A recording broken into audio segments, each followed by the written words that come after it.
चलो बच्चों, तो आज हम लोग इकोनॉमिक्स में चैप्टर नंबर 5 शुरू करते हैं, जो चैप्टर का नाम है पॉवर्टी। पॉवर्टी, गरीबी जिसे हम लोग कहते हैं। देखो, पूरे वर्ल्ड में जितनी भी कंट्रीज है ना, उन कंट्रीज को दो पार्ट में डिवाइड किया जाता है। एक आती है डेवलप्ड कंट्रीज और एक आती है डेवलपिंग कंट्रीज। पॉवर्टी की सिचुएशन दोनों में दिखाई देती है। कोई ऐसा दुनिया में देश नहीं है जहाँ पे गरीबी ना हो, जहाँ पे कोई भी गरीब इंसान न रहता हो। ऐसे दुनिया में कोई भी देश नहीं है। भले जो डेवलप्ड कंट्रीज भी है ना, उनमें भी पॉवर्टी दिखाई देती है, लेकिन हाँ, वहाँ पे इनका प्रपोर्शन कम होता है। लेकिन जो डेवलपिंग कंट्रीज है ना, डेवलपिंग कंट्रीज की सबसे बड़ी प्रॉब्लम्स में से एक है ये पॉवर्टी। यहाँ की जो भी परेशानियां हैं, ठीक है ना, जो भी यहाँ की प्रॉब्लम्स हैं, जैसे हमारी इंडिया इंडिया भी तो डेवलपिंग कंट्रीज कहलाती है ना, तो यहाँ की जो भी परेशानियां हैं, जैसे कि ओवर पॉपुलेशन, अनएम्प्लॉयमेंट और ये पॉवर्टी, तो इन परेशानियों में से ये सबसे बड़ी पॉवर्टी आती है, गरीबी आती है। पॉवर्टी को सिंपल हम लोग ये कहते हैं कि जब इंसान को जो है वो उसकी बेसिक नीड्स भी ना मिलती हो ना, तो वो इंसान पुअर पर्सन कहलाता है। ठीक है ना, इनके बारे में ये कहते हैं ना, उनकी बेसिक नीड, हर इंसान की बेसिक नीड ये होती है रोटी, कपड़ा और मकान। ये कहते हैं ना, फूड, क्लोथ एंड शेल्टर। हर एक पर्सन की ये बेसिक नीड होती है कि जब इंसान को अपनी ये बेसिक नीड भी ना मिलती हो, ये चीज़ें भी अगर पूरी ना मिलती हो, तो वो इंसान पुअर कहलाता है। ठीक है, ऐसे हम लोग कहते हैं। और हमारे इंडिया में भी ये पॉवर्टी वो एक बहुत बड़ी प्रॉब्लम में से एक है। और पॉवर्टी में जब उनको बेसिक नीड्स नहीं मिलती ना, मतलब पूरा खाने को नहीं मिलता, और जो है वो ये कपड़े, मकान, मतलब जो है वो ये प्रॉपर क्लोथ्स, प्रॉपर शेल्टर उन्हें नहीं मिलता, तो जिनकी वजह से दूसरी प्रॉब्लम्स भी क्रिएट होती है।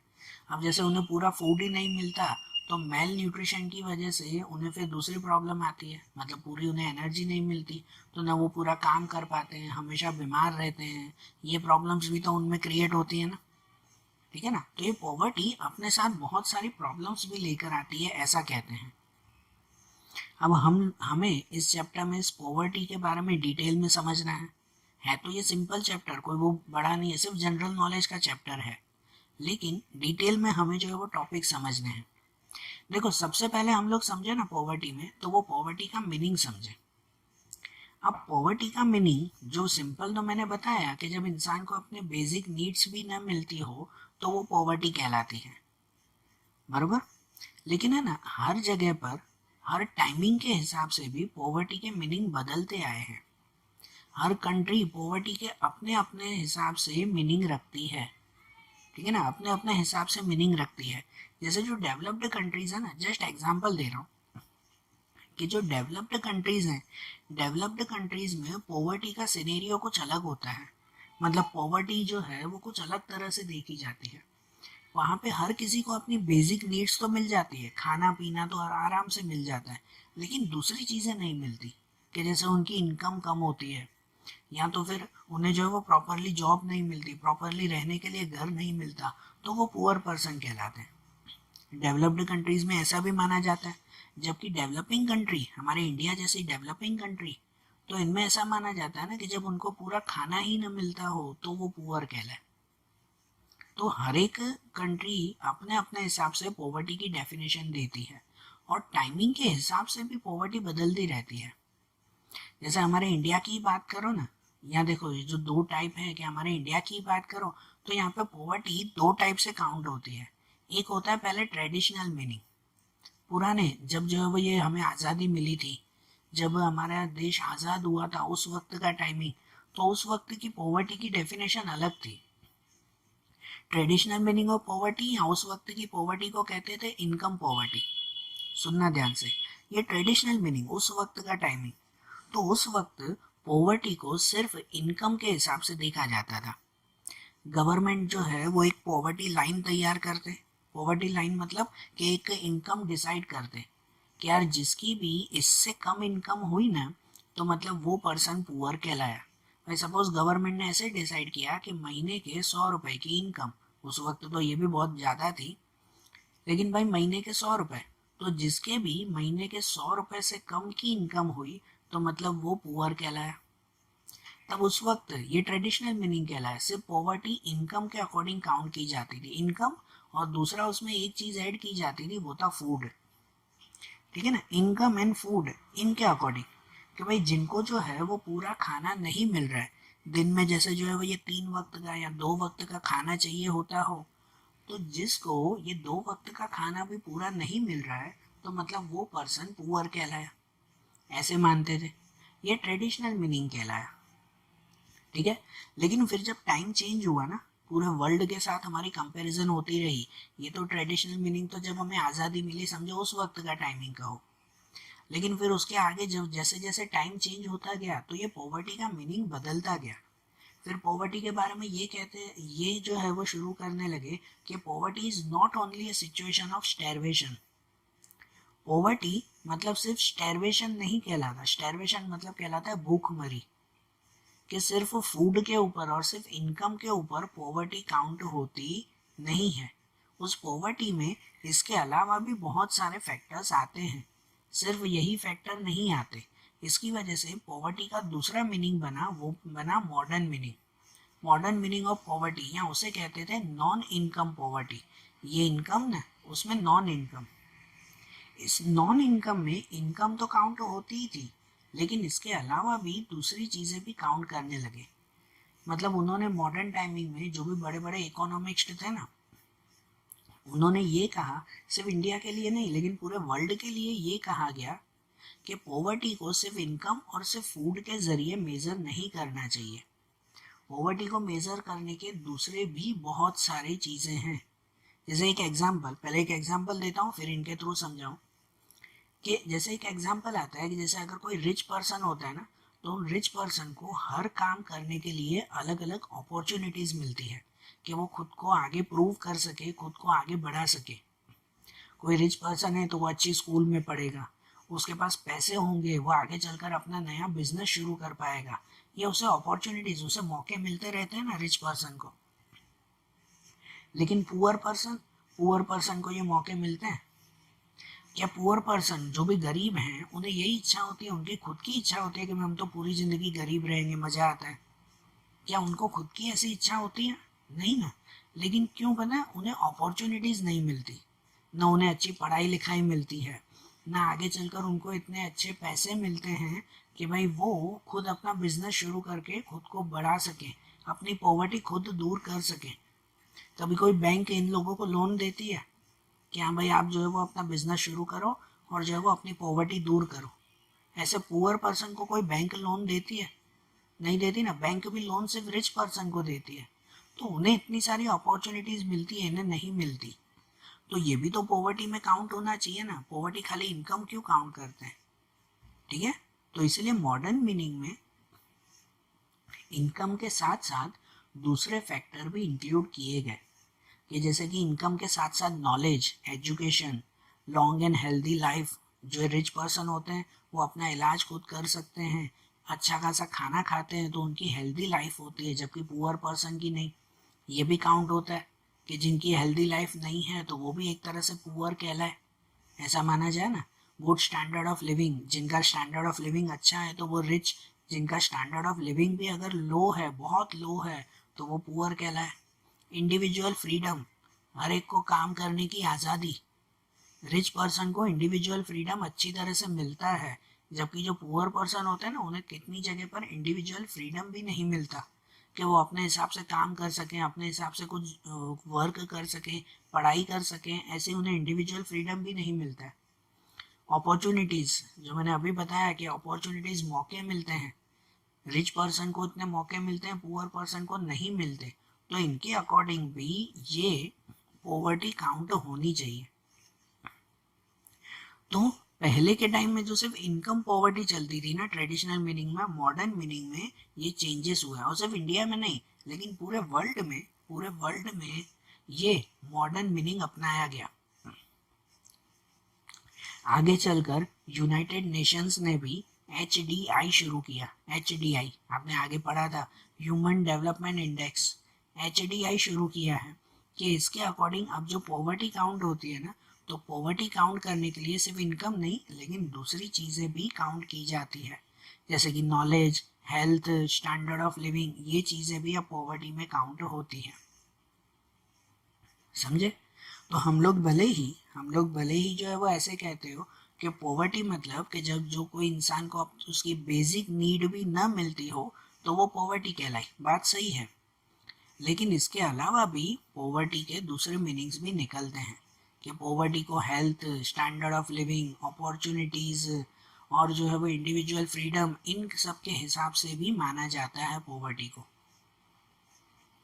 ओके, तो पॉवर्टी के जैसे हमने ये दो मीनिंग देखे ना, अब इनके बाद हम लोग आगे का एक टॉपिक देखें जो टॉपिक है नेचर ऑफ पॉवर्टी।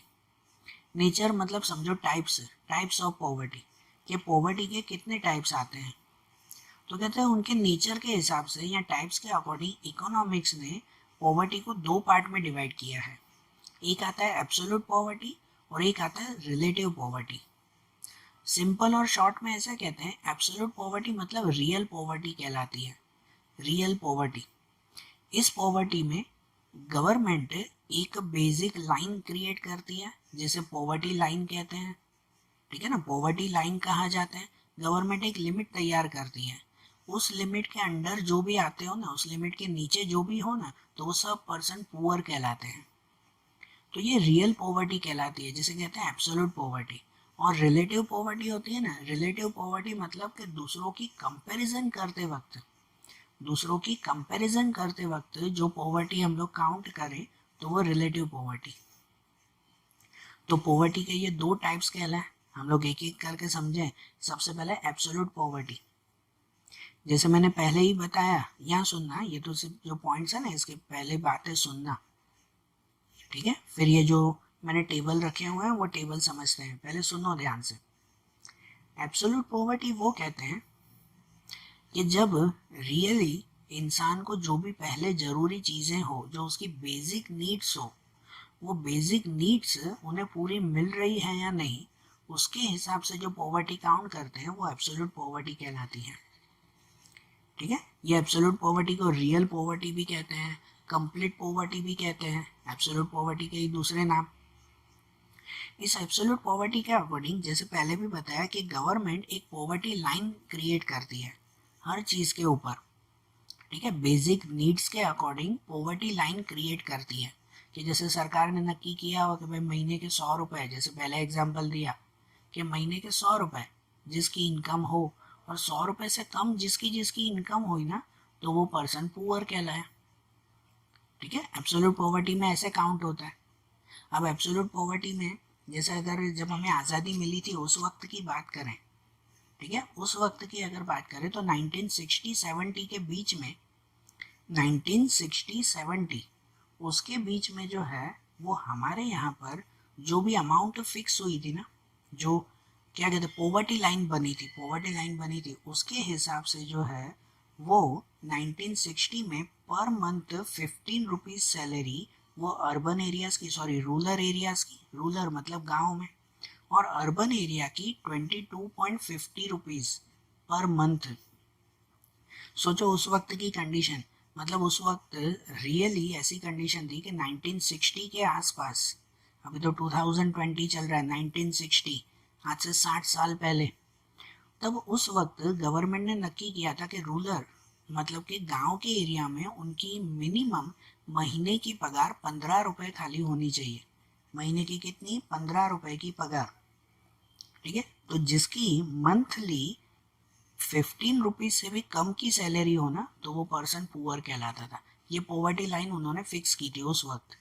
और सिटी एरिया में कितनी? तो सिटी एरिया में 22.50 रुपीज, 22.5 रुपये, ठीक है ना। ये इनके अकॉर्डिंग जो है वो ये चेंजेस हुए थे। फिर उसके बाद जो है वो जब चेंजेस हुए तब 1990 के आसपास, मतलब उससे 30 सालों बाद 1990 के आसपास ये चेंजेस करके फिर रूरल एरियाज में 15 रुपये नहीं, वो बढ़ा के 49 रुपीज़, मतलब 50 रुपये के आसपास की गई।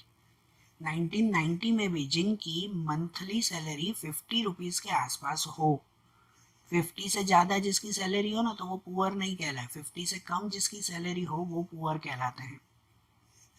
ये urban area sorry rural area, गांव में 50 रुपीज़ 49 रुपीज़, और सिटी एरिया में, तो सिटी एरिया में 57 रुपीज़ 57, समझ रहे हो, मतलब 60 रुपीज़ के आसपास से उनकी इनकम होनी चाहिए। समझ आ रही है बात? तो ये जो है वो कितने कितने सारे जो है वो ये चेंजेस उस वक्त होते थे, और सिर्फ सिर्फ मनी के अकॉर्डिंग नहीं, फिर कैलोरी के अकॉर्डिंग, मतलब फूड के अकॉर्डिंग भी।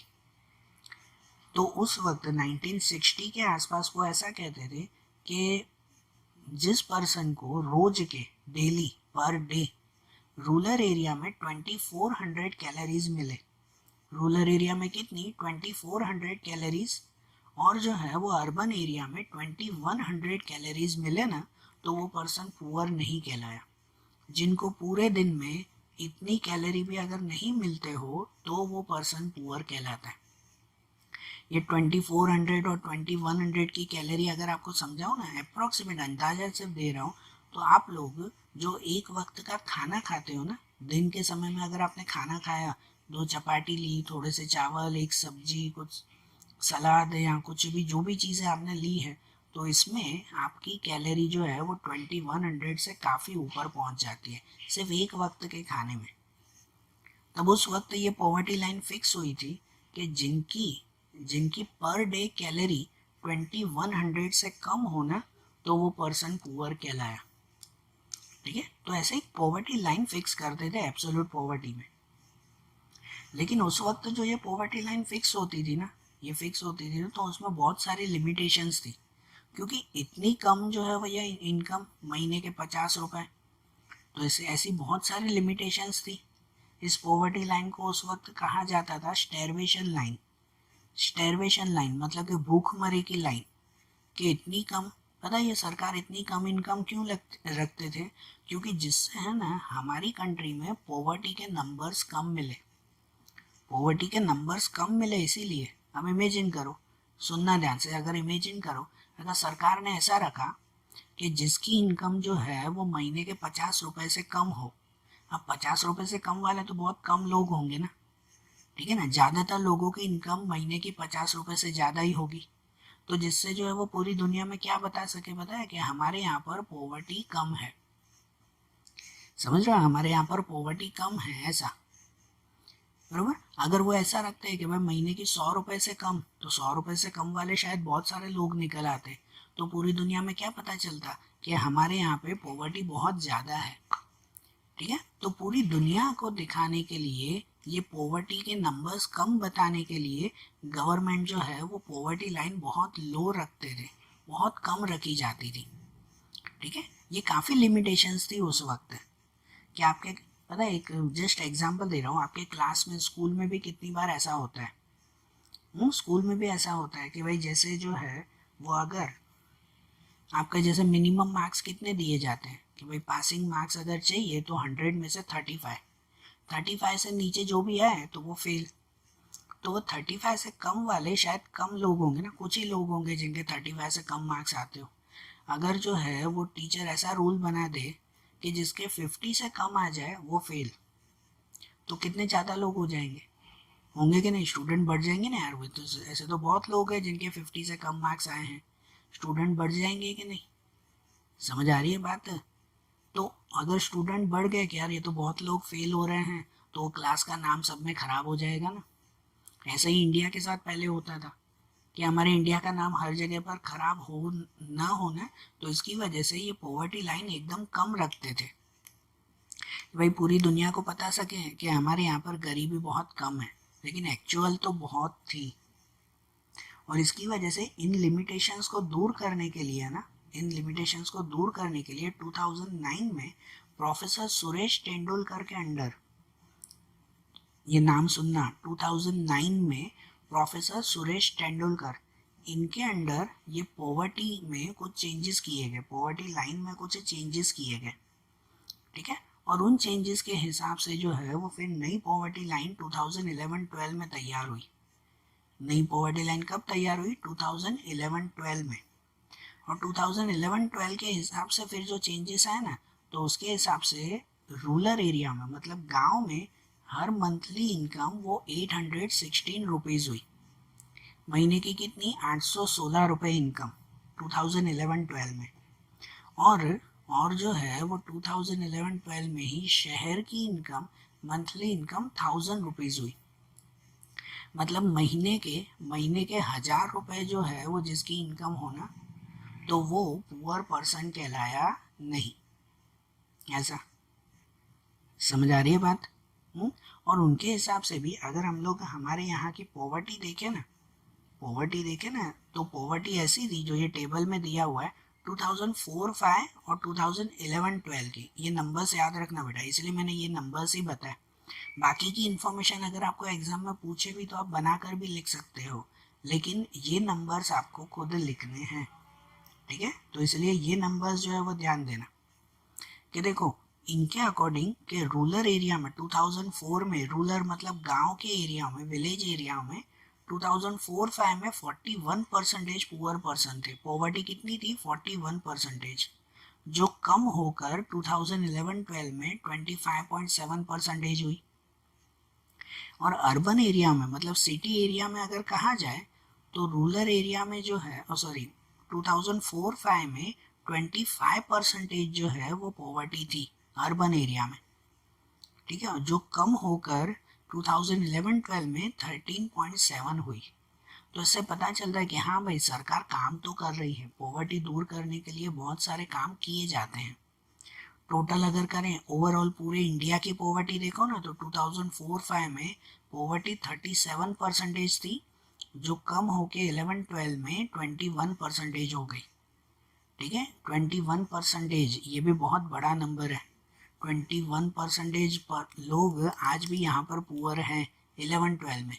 अब नेक्स्ट हमें पता चलेगा ये 2021 में, अभी सेंसस होगा ना अगले साल, दूसरे साल जो है वो 2021 में जब सेंसस होगा तब पता चलेगा कि अब पॉवर्टी कितनी हुई, कम हुई है या कम तो होगी लेकिन कितनी कम होगी वो। और इनके अकॉर्डिंग अगर हमारे सब स्टेट्स को डिवाइड करें ना, तो ये आपके बहुत इंपॉर्टेंट टेबल है बेटा, ये ध्यान रखना। 1 मार्क में भी कितनी बार पूछते हैं कि अगर इसमें डिवाइड किया जाए तो अलग अलग जो है वो कैटेगरीज में सबसे पहली कैटेगरी आती है बिलो 10%। ऐसे कौन कौन से स्टेट हैं कि जहाँ पर पॉवर्टी 10% से भी कम है, मतलब पूरे स्टेट में 10% लोग भी पुअर नहीं है, तो ये स्टेट मतलब समझो ना डेवलप्ड स्टेट्स कहलाते हैं या रिच स्टेट का हो, जिनमें आते हैं गोवा। कभी आपको ये पूछते भी हैं कि किस में सबसे कम पॉवर्टी है, तो गोवा में सबसे कम पॉवर्टी है, ठीक है। गोवा की पॉवर्टी 7-8% से भी कम है, ठीक है ना, 10% से भी कम। तो गोवा, केरला, हिमाचल प्रदेश या सिक्किम, पंजाब, आंध्र प्रदेश, इन स्टेट्स में पॉवर्टी सबसे कम है, ठीक है। और 10 to 20% के बीच में आती हो, ये मीडियम पॉवर्टी कहलाती है। 10 to 20% के बीच में अगर जो पॉवर्टी आती हो ना, ऐसे स्टेट्स में जम्मू कश्मीर, हरियाणा, तमिलनाडु, गुजरात, राजस्थान, महाराष्ट्र, त्रिपुरा, नागालैंड, मेघालय, तो हमारे यहाँ पर 10 to 20% के बीच में है ना, गुजरात में भी 20 to 30% के बीच में जो आती है ना, मतलब मीडियम से थोड़ा ज़्यादा, मतलब इसमें पॉवर्टी थोड़ी ज़्यादा है 20 to 30%। तो जिनमें आते हैं वेस्ट बंगाल, मिजोरम, कर्नाटक, उत्तर प्रदेश, यहाँ पॉवर्टी थोड़ी ज़्यादा है। और सबसे ज़्यादा पॉवर्टी 30 to 40%, ये 30-40% मतलब तो बहुत ज़्यादा हो गई यार। 50% मतलब तो समझो आधी पब्लिक पुअर है, ऐसे माना जाए ना। अगर 50% पे गाड़ी पहुंच जाए तो इसका मतलब तो आधी पब्लिक पुअर हो गई, ऐसा माना जाएगा। लेकिन 30-40% जो पुअर हैं तो उसमें कौन कौन आते हैं, उसमें आते हैं मध्य प्रदेश, आसाम, उड़ीसा, बिहार, अरुणाचल प्रदेश, मणिपुर, झारखंड, छत्तीसगढ़, जिसमें छत्तीसगढ़ सबसे पुअर स्टेट में माना जाता है। सबसे ज़्यादा पॉवर्टी अगर आपको कहीं पे पूछे ना, तो वो पॉवर्टी छत्तीसगढ़ में आती है। छत्तीसगढ़ की पॉवर्टी 39.93 है, मतलब अप्रोक्सीमेट 40% जितनी, समझ रहे हो, 40% पब्लिक वहाँ पे पुअर है, ठीक है। तो ये दो आपको खास पूछते हैं कि गोवा में सबसे कम है, गोवा में सिर्फ 5%, सॉरी हाँ, सिर्फ 5% लोग वहाँ पे पुअर हैं गोवा में, और छत्तीसगढ़ में 40%। समझ आई बात? तो एब्सोल्यूट पॉवर्टी किसे कहते हैं वो समझ में आ रहा है ना। सिंपल सा, अगर आपको एग्जाम में पूछे ना एब्सोल्यूट पॉवर्टी के बारे में, तो आप लोग ऐसा लिख सकते हो कि उसमें पॉवर्टी लाइन फिक्स की जाती है, गवर्नमेंट पॉवर्टी लाइन फिक्स करते हैं, और उसके अकॉर्डिंग जो है, जो भी उस पॉवर्टी लाइन के अंडर आते हो, जो जो हम लोग कहते हैं ना बीपीएल, बिलो पॉवर्टी लाइन के अंडर में जो भी आते हो वो पर्सन पुअर कहलाए।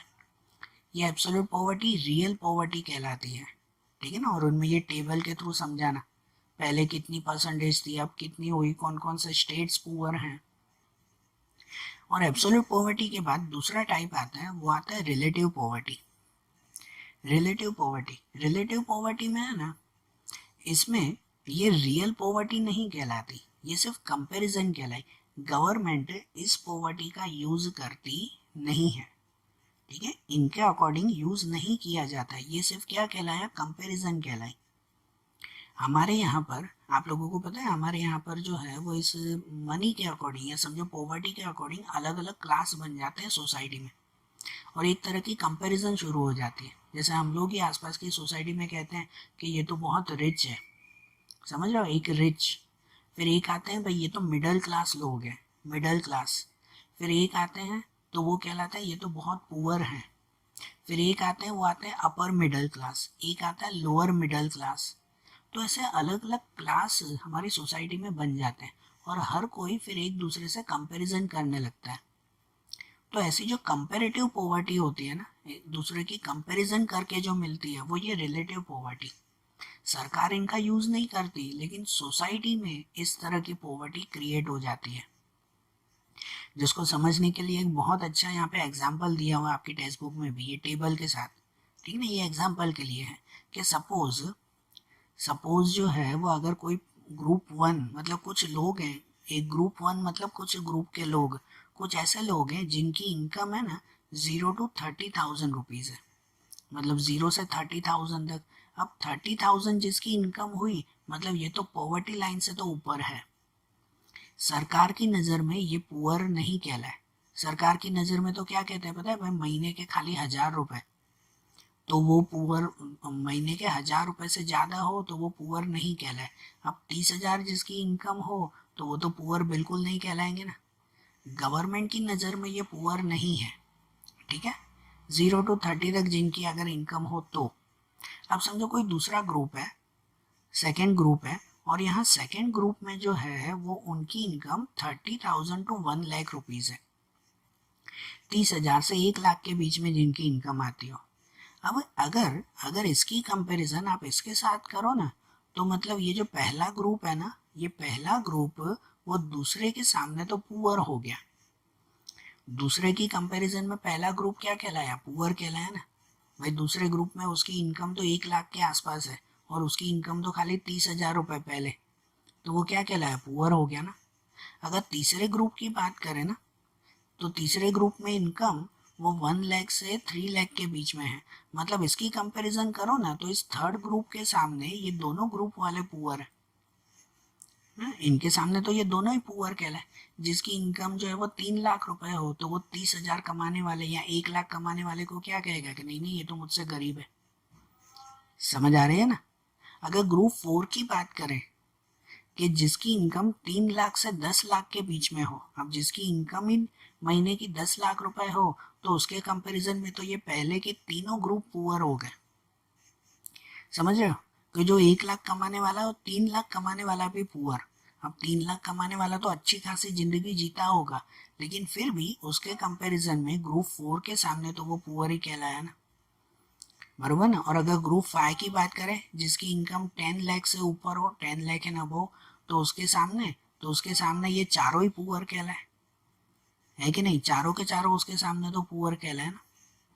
तो ये तो खाली कंपैरिजन हुई ना, बरोबर। अगर आप लोग, आपकी फैमिली है, आपकी फैमिली में कोई चीज़ की कमी नहीं है, सब कुछ अच्छा है, आपके पेरेंट्स की अच्छी इनकम है, घर में सब सुख सुविधा के सामान है, खाना पीना अच्छी तरह से खाते हैं, तो ये पुअर तो कहलाया ही नहीं है। लेकिन फिर आप अगर अपनी कंपैरिजन सीधा अंबानी से करोगे, तो अंबानी के कंपैरिजन में तो भाई हम लोग कुछ भी नहीं, हम तो गरीब हैं। ऐसा ही ना, यही बात हो गई ना। अगर कंपैरिजन नहीं करो तो गवर्नमेंट की नज़र में हम कोई पुअर नहीं है। जो एब्सोल्यूट पॉवर्टी हम लोग पहले करते थे ना, तो उसके हिसाब से हम पुअर नहीं है, हम लोग तो सब बरोबर है। लेकिन अगर वही कंपैरिजन अगर आप लोग किसी और से करने बैठे तो फिर ये क्लास क्रिएट हो जाते, पुअरनेस जो है वो क्रिएट हो जाती है। सही बात क्या नहीं? आप अंबानी तो छोड़ो, अपने आसपास ही किसी से अगर आप कंपेयर करोगे तो भी ये पता चल जाता है कि नहीं? आप जो है वो अगर कोई अपार्टमेंट में कोई फ्लैट में रहते हो, दूसरा कोई बंगले में रहता हो, तो उसके कंपैरिजन में कहोगे नहीं यार वो तो बहुत रिच है, हम तो गरीब है कि नहीं? लेकिन आपको देखकर दूसरे कोई भी कहते होंगे, जो आपसे छोटे घर में रहते होंगे, वो आपको देखकर कहते होंगे कि नहीं यार ये तो बहुत रिच है, हम लोग गरीब हैं। तो ये एक दूसरे के कंपैरिजन से जो पॉवर्टी सोसाइटी में क्रिएट होती है ना, वो रिलेटिव पॉवर्टी कहलाई। गवर्नमेंट इन पॉवर्टी को काउंट नहीं करती, ये सिर्फ सोसाइटी में हम लोग बनाते हैं ऐसी पॉवर्टी। समझ आ रही है ना बात? तो देखो आज जैसे हमने एब्सोल्यूट और रिलेटिव पॉवर्टी देखी ना, पॉवर्टी के टाइप्स देखे, अब पॉवर्टी के रीजंस, पॉवर्टी कैसे मेजर करते हैं, पॉवर्टी को दूर करने के लिए गवर्नमेंट क्या क्या करती है, ये आगे के पॉइंट्स अब हम लोग अगले वीडियोस में देखेंगे। Okay, thank you.